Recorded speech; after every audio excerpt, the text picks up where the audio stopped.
একটা জিনিস মনে রাখবেন, মানে কোনো জিনিসেরই লোকসান হবে না যদি না আল্লাহ চাহেন। আপনি যে কোনো বিপদে পড়েন, ঝামেলায় পড়েন, প্যারায় পড়েন, আল্লাহ চাহে তো সেটা থেকে আপনি উদ্ধার হবেনই। সব কিছুই আল্লাহর ইচ্ছা।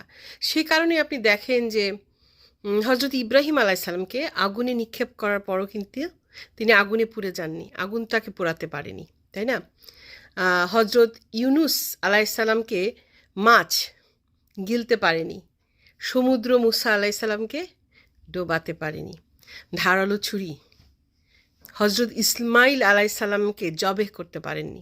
তো ভেবে দেখবেন সবাই, আল্লাহই কিন্তু পাওয়ারফুল। তবে আমরা মানুষকে কেন ভয় পাই বলেন তো?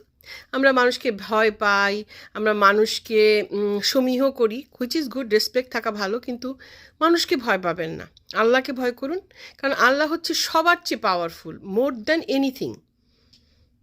কারণ আল্লাহই শক্তিশালী, আল্লাহর কাছেই মাথা নত করবো, আল্লাহকেই ডাকবো, মানুষকে ভয় পাবেন না।